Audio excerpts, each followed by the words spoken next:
Now with just some water here, I'm going to start just some clean water in the brush. Now I'm going to start to kind of melt those away. Kind of get, and again, it's the second part of the drawing process. For me at least. I just have a basic, just shapes here. And as I kind of keep going, I'm going to start adding more color and, you know, compositionalize. If I don't like something, I'm going to let it, you know, kind of move it around. So now I'm going to start with this side here, and again, you're going to see now how it just kind of melts away. How bright that is. Such a bright color. And that's the Hansa Yellow Medium and the quinacridone Coral. Actually, Hansa Yellow Medium and the quinacridone Gold, I'm sorry. And it just pops.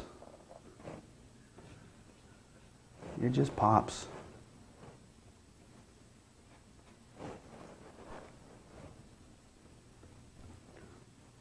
And again, I love this textural look here.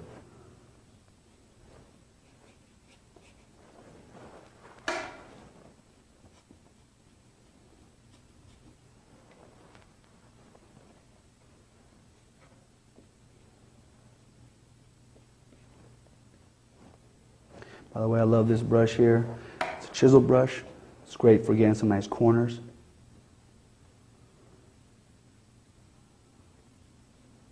It's a great brush to use.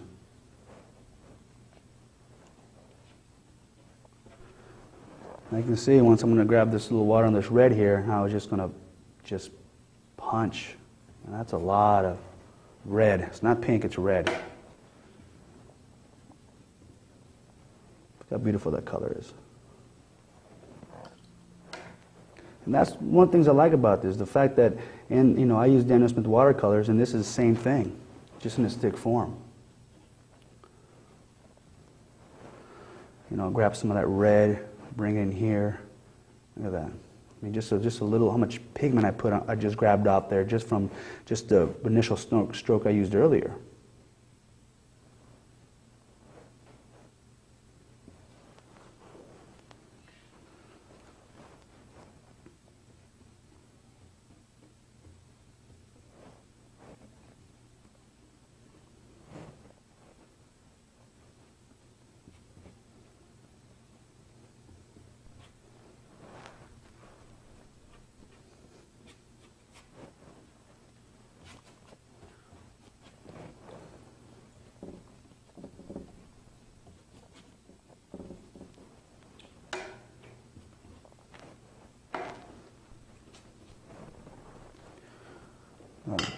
Bigger brush here.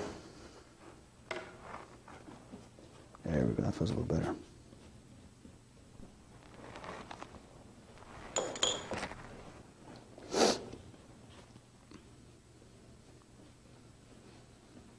And this is just the initial layer, that's why it's really light.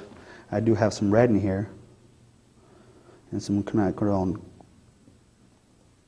Gold, but in general it's really a real nice light layer. I can definitely play around with my initial sketch of sorts. Kind of see where everything's going. I want to just kind of put a little yellow tone pretty much in everything.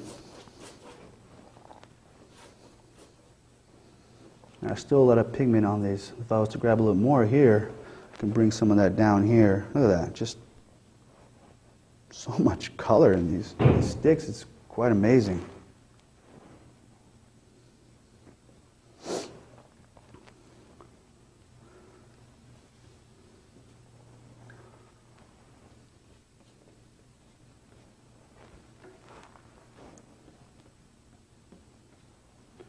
Some more from this corner here.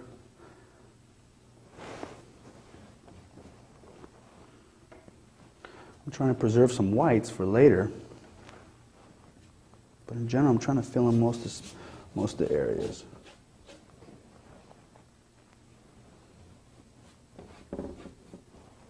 Great. Now the paper's pretty soaked with water. Now I can actually go in there and draw some more and kind of carve some of those images out a little bit with just and again it's just going to paint beautifully. You want to make sure you don't put too much pressure on it because there's so much pigment in here. You're just going to load it up with a lot of pigment, and you want to go nice and light till the very end where you want to lay down a lot of broad strokes. So now I'm just going to use the quinacridone coral, actually quinacridone gold.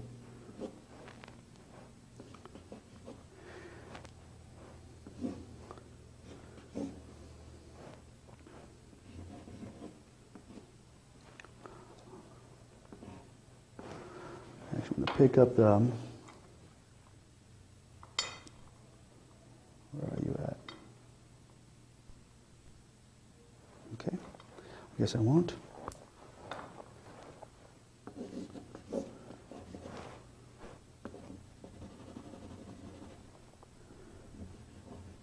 I'm just going to flesh it out just a little bit more.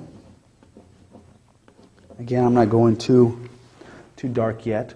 I want to slowly build it up a little bit more.